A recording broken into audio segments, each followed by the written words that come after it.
So now that we've discussed the various methods for classification, we can focus on how to actually evaluate those classification methods. So first, let's talk about 4 ways to evaluate classification: sensitivity, specificity, positive predictive value, and negative predictive value. First, I'm going to focus on sensitivity. So to illustrate this, I've created a scenario that consists of patients with and without a disease and with and without a positive test result. And so vertically, I have patients with the disease indicated by the little sick emoji and healthy patients indicated by the little smiley emoji. And then horizontally, you can see we've got patients that tested positive indicated by that plus sign and patients that tested negative indicated by the negative sign. So the total number of patients that tested positive is 60. The total number of patients that tested negative is 95. The total number of sick patients is 70, and the total number of healthy patients is 85. So this is the population that we're going to be dealing with here to explain how we can interpret sensitivity, specificity, positive predictive value, and negative predictive value. All right, so sensitivity. Sensitivity is the proportion of those that tested positive among those with the disease. So using our scenario, this is going to be 50, or the number of diseased patients that tested positive, out of 70, the total number of diseased patients. And so this lets us say that 71% of patients of diseased patients tested positive, or the sensitivity is 71%. So among those with the disease, 50 tested positive. Among those with the disease, 71% tested positive. The next thing to evaluate a classification method is the specificity. And so the specificity is the proportion of those that tested negative among those who do not have the disease. So using this scenario, it's going to be 75, the number of healthy patients that tested negative, divided by 85, the total number of healthy patients. And so that's going to be 88%. So 88% of those who do not have the disease tested negative. Or in other words, the specificity is 88%. So when you're evaluating a screening or a diagnostic test, often this sensitivity and specificity are what you use to see how good those tests are. The next thing we're going to talk about is positive predictive value. So positive predictive value is the proportion of those that have the disease among those who tested positive. So using this scenario, the positive predictive value is going to be 50, the number of diseased patients that tested positive, over 60, and that's that total number that tested positive. So this lets us say 83% of those that tested positive have the disease.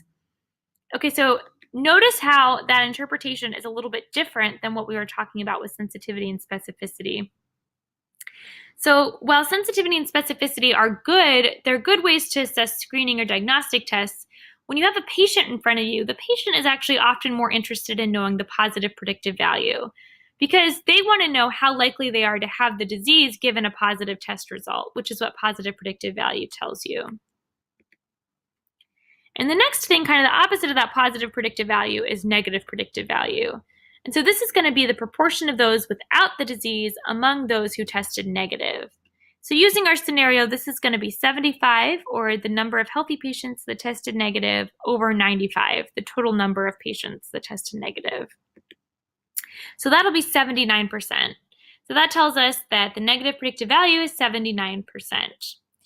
And so a key difference here between sensitivity and specificity versus positive and negative predictive value is that they incorporate the disease prevalence, or how common the disease is. For example, here, the disease prevalence is 45%. And so that means that out of 45%, or out of the whole population that I've shown here, 45% of them have the disease. And so if I shift this a bit, we can change that result.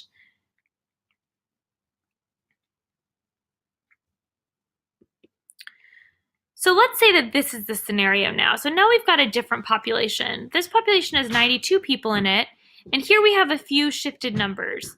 So now we're changing the disease prevalence to 7.6%.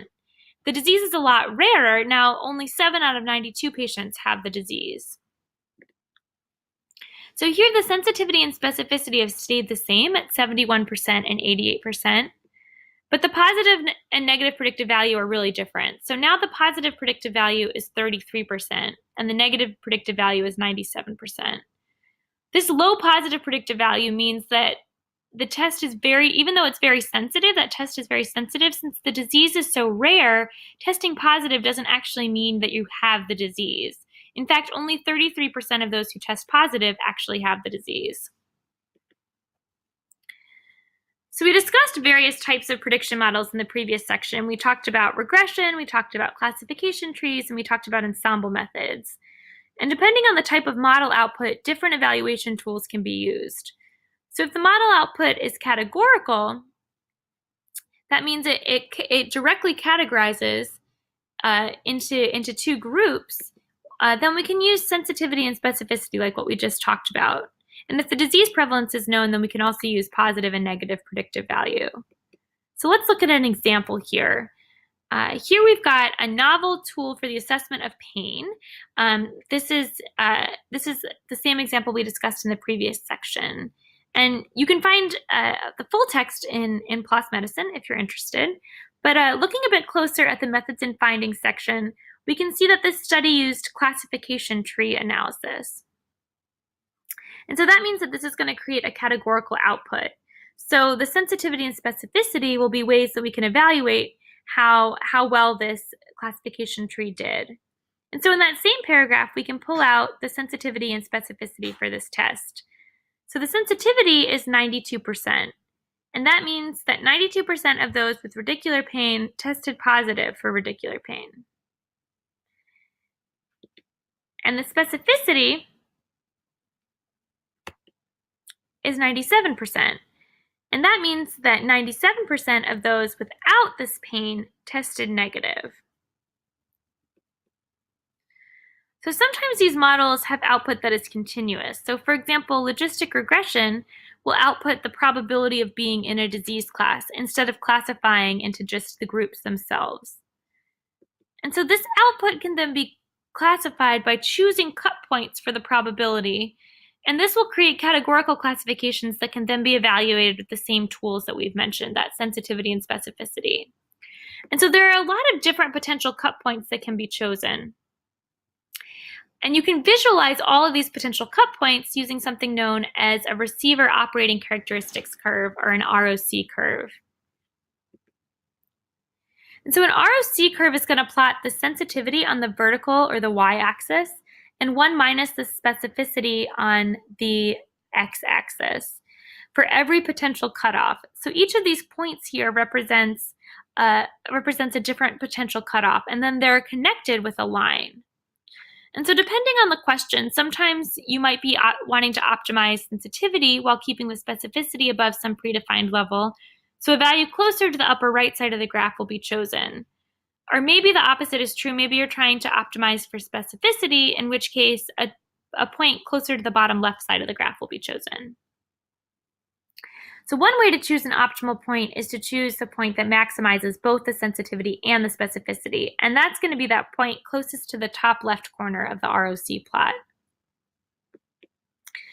So another diagnostic related to that ROC curve is the area under the ROC curve, or the AUC.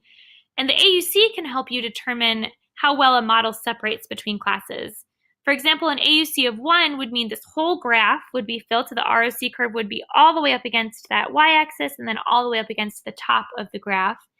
And that would indicate that the model is able to perfectly distinguish between patients with and without the disease. An AUC of 0 would indicate that a model is perfectly wrong, so that it classifies all the diseased patients as being healthy. And an AUC of 0.5 would indicate that the model really has no ability to discriminate well between classes. Okay, so returning back to this novel tool for the assessment of pain study, recall that the researchers were evaluating a tool that included a number of questions and tests to assess pain. And in addition to evaluating this classification via sensitivity and specificity, they also used an ROC curve to evaluate how the tool performed with all of the items, as well as with the items excluding one of those tests, the straight leg raising test. And so they plotted that, so we can see that plot here. So the solid line represents the test did when it included all items, so the assessment with all of the items. And then the dashed line represents how the assessment did when it had all items except for the straight leg raising test. And so from the text, we learned that this model has a very good AUC. It has an AUC of 0.98, so very close to perfectly predicting the disease class, which would be if it had an AUC of 1. And that's when all of those items are included. So that solid line has that AUC of 0.98. And then the text goes on to explain that the reduced model has the one with the assessment excluding the straight leg raise test has an AUC that's still fairly high of about 0.85. So another thing to notice here is that these AUC measures also include uncertainty estimates, and so they have this plus or minus 0.01 and plus or minus 0.03. And AUC, they can have uncertainty or confidence intervals that allow the reader to assess how uncertain these estimates are. Okay, so the final piece in evaluating a classification method is how well the test will generalize, or the result will generalize. And so recall from the types of scientific questions section that a common mistake for prediction models is overfitting, or when a model is too closely representing the idiosyncrasies in the sample and not representing the overall population well. And so prediction models can easily become overfit. And one way to deal with this is to split the sample into a training set and a testing set. And so the model can be fit on the training set to ensure that it's to actually fit the model, but then you can test it on the testing set to ensure that it's not overfit to that original training sample. And this can be done directly by actually leaving some participants out of the initial model fitting stage, or by collecting new participants after you've initially trained your model. Or you can use some statistical methods to mimic this approach, and so that's known as cross-validation. So coming back to that novel tool for the assessment of pain study, these researchers used both methods to avoid overfitting. So they used a statistical approach as well as a validation or testing set. So in the first part of the study, they partitioned their patients into a training and test set. So they put 2/3 of their patient in a training set and the remaining third into a testing set. And so when fitting the classification tree, they fitted on the training set and then they ensured that it held on the testing set. And then for a different part of the analysis, they utilized that statistical tool that we spoke about that mimics this process known as tenfold cross-validation. And so this allowed the researchers to use all of the participants, but iteratively break them into a training and testing set to ensure that the model was not overfit. And then in the second part of the study, they did an explicit validation. And so here they recruited a totally independent group of patients and used these methods developed in part 1 on these new patients. And so that shows that the methods were not overfit and could be generalized to a wider population since they could find a totally independent group that could get the same result.